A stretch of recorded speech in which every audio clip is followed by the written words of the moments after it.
Olá, seja bem-vindo ao programa Direito na Prática, um programa que vai tratar de questões atuais do mundo do direito. Espero que você realmente consiga compreender as questões do universo jurídico. Hoje nós vamos tratar do direito de família e de fake news. Pessoal, toda paternidade, todo exercício de ser pai, de ser mãe, é uma consequência cultural. Fake news, na verdade, é uma notícia falsa, né? E ela ganhou muito destaque, principalmente a partir das eleições americanas. Começou-se a falar muito sobre isso, né? E agora as eleições brasileiras também têm sido um laboratório, digamos assim, para quem gosta de propagar esse tipo de informação.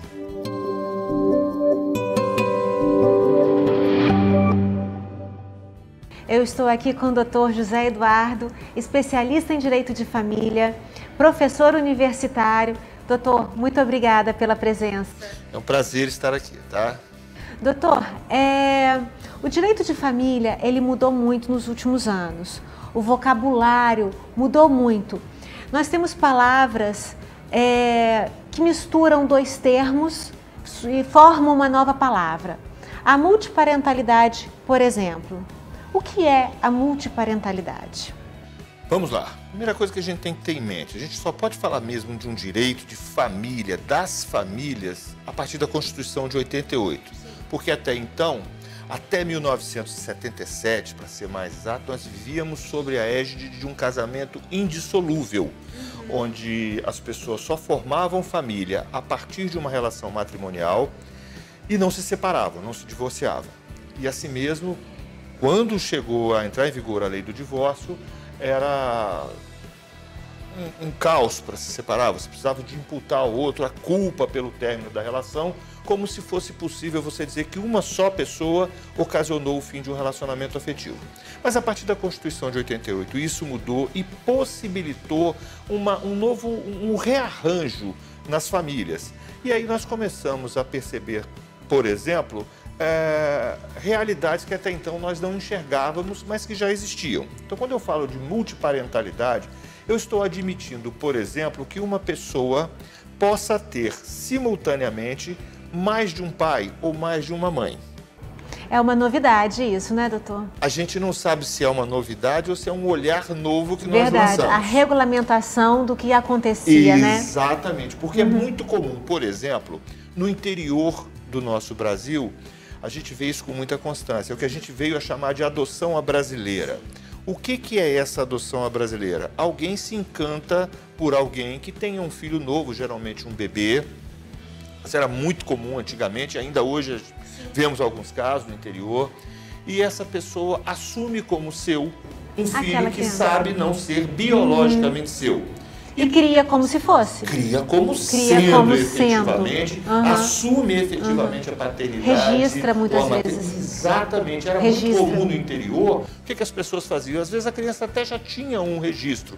E aquela certidão de nascimento onde vinha nome da mãe e aí nome do pai, desconhecido. Vai lá e registra. Vai num outro cartório e faz uma nova certidão. Isso era muito comum. Por quê? Porque o pai podia chegar e declarar, olha, fulano é meu filho. Então era muito comum. Não existia o teste de paternidade, né? Não precisava, porque o nosso direito, ele sempre trouxe a filiação como uma filiação estritamente matrimonial, ou seja, a lei estabelece uma presunção de paternidade das pessoas que são casadas. E aí acontecia essa fraude, porque na verdade o que nós estamos lidando é com uma fraude ao registro. Só que essa criança cresce, um belo dia começa a desconfiar que tem alguma coisa ali e a verdade acaba vindo à tona. E essas crianças que viram adultos depois se veem diante de um dilema. Quem é o seu pai? É certo a gente tomar como pai aquele que criou, aquele que conduziu moralmente e até fisicamente, que perdeu noites de sono, ou aquele biológico? Os estudos e o direito chegou à conclusão de que uma paternidade não exclui a outra. O fato de você ter uma paternidade afetiva, socioafetiva, como a gente chama, não implica em você abrir mão da sua verdade biológica. Então, e a gente também não tem como dizer qual das duas verdades é mais verdadeira, se é que a gente pode dizer assim. Então, nós chegamos numa situação que o direito começou a ter que agir. Vamos fazer o quê? Reconhecer somente a paternidade reconhecer a paternidade somente como um evento, um acidente biológico, ou nós vamos reconhecer a paternidade como algo cultural, de um atravessamento na vida daqueles sujeitos? Até porque tem uma questão emocional envolvida. Afetiva, o afeto, ele começa a ganhar valor jurídico, a ter peso, a ter consistência jurídica. Sim. Chegamos à conclusão, e o Supremo Tribunal Federal chega a essa conclusão também, que você não tem como dizer que a paternidade biológica é mais ou menos relevante que a paternidade socioafetiva. Consequência, vamos conviver as duas juntas. A multiparentalidade, ela é consequência da parentalidade socioafetiva? Um momentinho. Voltaremos já já, que o Dr. José Eduardo irá responder a nossa pergunta.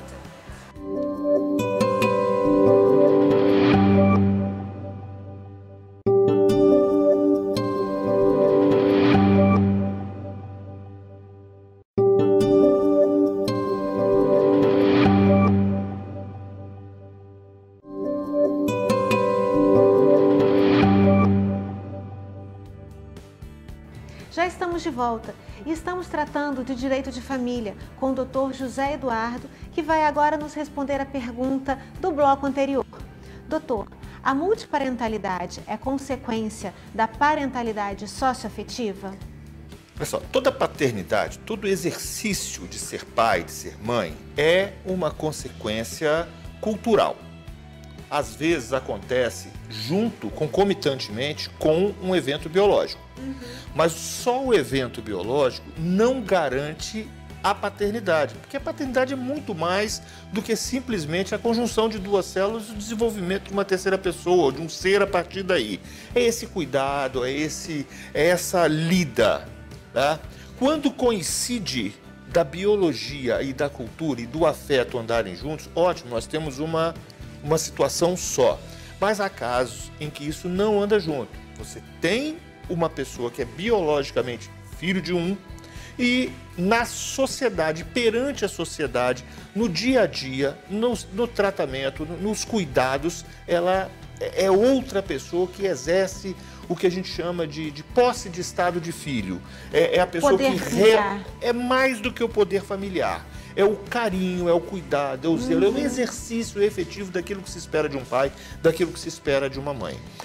A multiparentalidade surgiria quando alguém que tem um dos dois, ou o ponto biológico ou o ponto afetivo, quer ter direito a uma identidade socioafetiva e a uma identidade biológica também, sem que uma elimine a outra. Aí nós temos o multi, a conjunção de mais de um. Aí surge a possibilidade de ter dois pais ou duas mães. Exatamente. E note bem, no campo da certidão, não é, do registro civil, nós não encontramos mais nome do pai e nome da mãe. O campo hoje em dia é filiação. É recente essa novidade. É recente. O que nos permite tratar desse assunto de uma forma um pouco mais até humanizada. Sim. Né? Eu não tenho mais que humilhar ninguém quando eu pego uma certidão e digo pai desconhecido. Sim. A realidade existe, casais formados por pessoas do mesmo sexo podem, por exemplo, adotar. E aí como é que você vai dizer qual é o pai, qual é a mãe, se as duas são do mesmo gênero? Exatamente, é uma questão constrangedora. Não tem condição. Nós temos que dar dignidade desde o nascimento, desde o registro civil daquela pessoa. Então você tem essas situações quando um não quer abrir mão do outro. Agora, quando a gente fala das consequências disso, são as mais variadas possíveis. Pois então, doutor, com relação à herança, a multiparentalidade ela traz consequências. Sim. Porque imaginemos que essa criança ou esse adolescente tenha uma mãe e dois pais. O que vai acontecer aí? Vai ser duplamente ou triplamente ou quadruplamente herdeiro. Não tem diferença nenhuma. A Constituição é textual quando proíbe a distinção entre filhos. Mas isso é somente se houver o registro. Se houver o não registro, o reconhecimento para os fins de direito daquela situação. Então as pessoas têm que buscar. Falando do reconhecimento da paternidade socioafetiva, é possível um reconhecimento póstumo? sim. Mesmo depois da morte de um dos supostos, ou supostos não, um dos pais ou mães, é possível sim.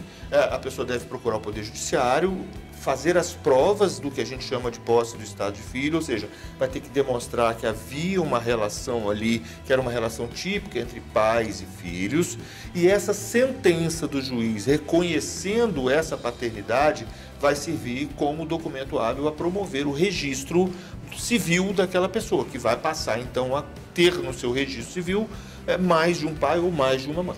Jurisdição voluntária, né, doutor?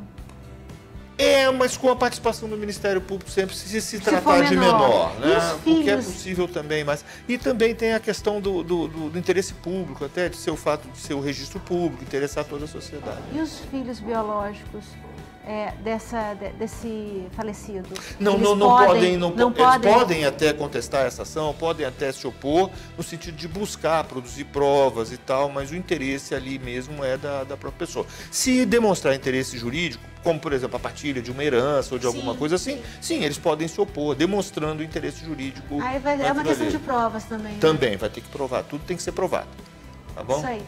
Obrigada, doutor, pela presença. Sempre à disposição. E no próximo bloco falaremos sobre um assunto que está super atual no momento, fake news, com Sérgio Denicoli. É a mentira com cara de notícia verdadeira e acaba por deixar as pessoas, às vezes, bastante em dúvida, né?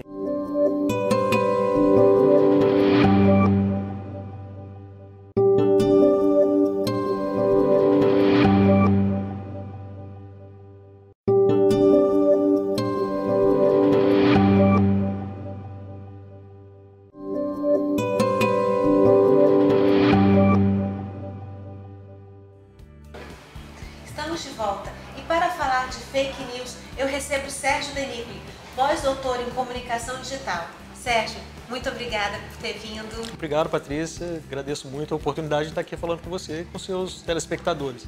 Eu que agradeço. E para começar, eu gostaria que você esclarecesse para o público o que é fake news. Fake news, na verdade, é uma notícia falsa, né? E ela ganhou muito destaque, principalmente a partir das eleições americanas. Começou-se a falar muito sobre isso, né? E agora as eleições brasileiras também têm sido um laboratório, digamos assim, para quem gosta de propagar esse tipo de informação. Mentira. É a mentira com cara de notícia verdadeira e acaba por deixar as pessoas, às vezes, bastante em dúvida, né, em relação à veracidade daquilo. Pega-se uma oportunidade, pega-se uma situação e muda alguns pontinhos naquilo e transforma numa notícia? Às vezes cria-se realmente uma situação completamente nova, né? Na verdade, a fake news ela é direcionada para públicos que tendem a acreditar naquele assunto, que não vão questionar muito aquela informação, que acabam por compartilhar aquele tema com os amigos, enfim, pelo WhatsApp, pelo Facebook, e isso acaba por se disseminar e gera um grande problema, né? Porque sendo uma notícia falsa, ela depois tem que ser rebatida. Se ela não for rebatida, aquilo acaba por passar como algo real. Foi através da internet que a fake news veio à tona? Na verdade não, né? Nós podemos dizer que sempre existiram notícias falsas. Principalmente em períodos eleitorais. Isso é muito comum, desde muito tempo, sempre houve fofoca, sempre houve jornais apócrifos que difundiam esse tipo de informação, só que com a internet ela ganha uma velocidade muito grande de difusão e uma capacidade também muito grande para ela ser expandida e levada para muitas pessoas, né? Então acaba por realmente criar realidades paralelas, narrativas que não têm a ver com a realidade. E como é que está a questão legal para coibir a fake news? Veja bem, nós temos um problema muito sério, que é o quê? A internet é algo global e as leis são domésticas, são nacionais, né? Muitas delas. Então isso tem sido discutido em esferas internacionais, a ONU tem feito isso de forma bastante incisiva, só que sempre envolvendo todos os atores ligados a esse tipo de informação, como as empresas, por exemplo, onde essas fake news são difundidas, como Facebook, ou, enfim, Twitter e outras mais, né? Então é muito difícil chegar a um consenso. A ONU, quando dita alguma norma, que são normas que são orientações, na verdade, para que os países possam adotar ou não, ela coloca algo que é realmente muito raso, né? Porque as empresas não querem ser regulamentadas. Elas defendem uma autorregulamentação, elas não querem que a legislação interfira nessas empresas. Então isso acaba por ser muito difícil fazer de uma forma global. O Brasil tentou, de certa forma, né, fazer uma regulamentação da internet, inclusive foi a primeira do mundo, foi o Marco Civil da internet, só que a legislação ainda é muito fraca, ela não tem jurisprudência. Então, essas grandes empresas, elas têm uma regulamentação, própria e existe a regulamentação nacional. Nós aqui no Brasil somos os primeiros. Há algum conflito entre essas normas? Há um conflito, porque as empresas elas realmente não querem que os estados regularizem. Quando a internet surgiu, a web surge em 1900. Só que, na verdade, não existe não querer, né? Mas elas têm conseguido, de certa forma, um êxito, né? Tanto que se a justiça pedir ao Facebook para quebrar o sigilo de algum perfil, por exemplo... Isso através de decisão judicial. Judicial no país onde há a sede do Facebook. Então tem que mesmo? ser na Irlanda ou nos Estados Unidos, onde eles estão. O Marco Civil da Internet, ele propunha que os dados dos brasileiros ficassem em data centers no Brasil. Porque aí facilita. Facilita, só que isso não foi aprovado. Então nossos dados continuam fora do país. Então há uma questão aí... E aí o acesso ao judiciário acaba não existindo, né? Exatamente. Porque se você precisa de que um dado seu seja preservado ou de que seja... elucidado alguma informação, alguma né? informação, exatamente, tem que entrar com um processo fora do país e o custo, aí a pessoa acaba desistindo. Exatamente. Né? E muitas vezes o Facebook, por exemplo, não acata decisões da justiça brasileira. Ele prefere pagar a multa. Porque é uma empresa que tem um capital, recursos muito grandes, então ele prefere paga a multa e deixa lá esses perfis. Agora, isso tem mudado um pouco, porque essa empresa, por exemplo, ela tem ficado sob a ótica mundial, porque as pessoas têm utilizado essa plataforma para mudar as realidades, né, eleitorais, por exemplo. Aconteceu no Brexit, por exemplo, na saída do Reino Unido da União Europeia, aconteceu nas eleições norte-americanas, tem acontecido no Brasil, né, algo que tem se falado muito neste pleito. Então a empresa acaba por ficar um pouco receosa, porque tem ações na bolsa e aquilo acaba por desvalorizar o próprio valor da empresa. Mas quando a web surgiu em 1989, depois ela acabou por se expandir nos anos 90, a web, na verdade, nada mais é do que uma linguagem que foi desenvolvida para os computadores e todos os computadores do mundo, digamos assim, passaram a adotar essa linguagem e puderam se comunicar. Então, por isso que nós conseguimos falar de internet com o mundo inteiro, porque eles utilizam essa linguagem, que é a web. Então, quando ela surgiu, havia uma ideia que a internet seria um terreno muito livre, né, de liberdade, onde as pessoas pudessem realmente atuar, se expressar. A imprensa era muito mal vista, né, como havia uma ideia em torno da imprensa de que ela tinha tendências, então na internet isso não aconteceria. Isso tudo bem, aconteceu durante um período dessa liberdade realmente, né? A ideia do jornalista cidadão, as pessoas podendo compartilhar coisas, publicar na internet. Mas você não concorda que extrapolou um pouquinho? Exatamente. Com o tempo, algumas empresas acabaram por dominar a internet. Nós pegamos o Facebook, como eu falei, o Google, né? São empresas que dominam, de certa monopólio. forma. Praticamente, não diria monopólio, mas digamos que é um oligopólio, que são poucas empresas, né? Sim. E hoje nós estamos, de certa forma, reféns dessas empresas. E a nossa história acaba ficando ali, né? Então, por exemplo, como nós nos comunicamos muito de forma online, os dados, digamos, de uma eleição, foi o exemplo que eu dei, ficam nessas empresas. Não estão mais registrados em livros, em atas, etc. E todos têm acesso. Nem todos têm acesso, são dados privados, são dados dessas empresas. E essas empresas acabam por utilizar esses dados como comércio. Então, nós somos um produto, né? É aquela velha máxima do marketing, né? Se algo é gratuito, o produto somos nós, né? Então, se nós utilizamos essas plataformas de forma gratuita, ela está vendendo os nossos dados. E aí há todo um comércio que se desenvolve, um comércio muito grande, né? De escala planetária. Que a gente nem imagina por trás disso, né? Exatamente. Na verdade, é comercialização da nossa vida, né? Dos nossos gostos. Então, isso tomou uma proporção onde a liberdade passa muito distante, ao contrário do que nós acreditávamos que aconteceria lá nos anos 90. Sérgio, nós vamos agora entrar para o nosso intervalo e daqui a pouco voltamos.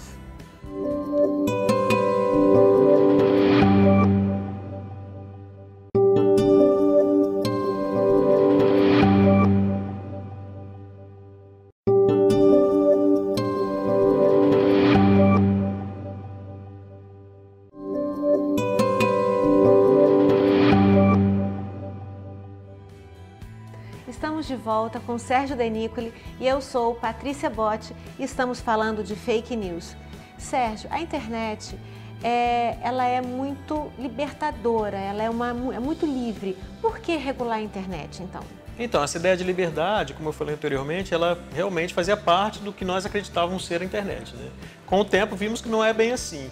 E a primeira ideia de regulação, de regulamentação e regulação do que circula na internet, veio da proteção às crianças, né? Porque Veja bem, as crianças, de um determinado momento do mundo, dividiu-se em faixas etárias e colocou-se essas crianças para estudarem apenas com colegas da mesma idade deles, né? Apenas o professor era uma pessoa mais adulta e isso acabou por proteger um pouco as crianças.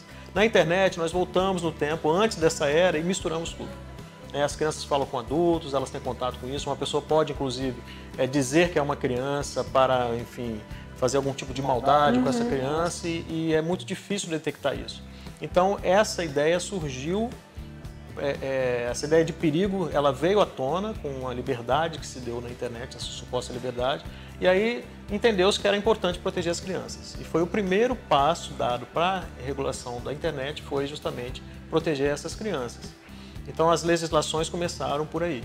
Isso surgiu inicialmente nos Estados Unidos, depois foi expandindo e ainda hoje é uma preocupação muito grande, né? Infelizmente, no Marco Civil da Internet brasileira, esse tema passou um pouco ao largo, nós não temos ainda uma regulamentação muito forte que possa proteger as nossas crianças, mas é importante que isso seja debatido. E essa regulamentação vai limitar o uso de alguma forma? Não, de forma alguma. Isso não limita, isso organiza, né? Isso impede que crimes sejam cometidos, isso possibilita que pessoas sejam processadas e condenadas se elas cometerem algum tipo de abuso, evita o bullying, por exemplo, eletrônico, que é uma coisa muito comum, né? Pessoas que são expostas na internet contra a própria vontade delas, vídeos que vazam, por exemplo, enfim, é uma série de crimes que são cometidos, são crimes novos, né? Mas aí você entra naquela seara que para eu obter um dado, eu tenho que entrar num processo na sede da empresa. Muitas vezes sim, mas muitas vezes isso fica explícito.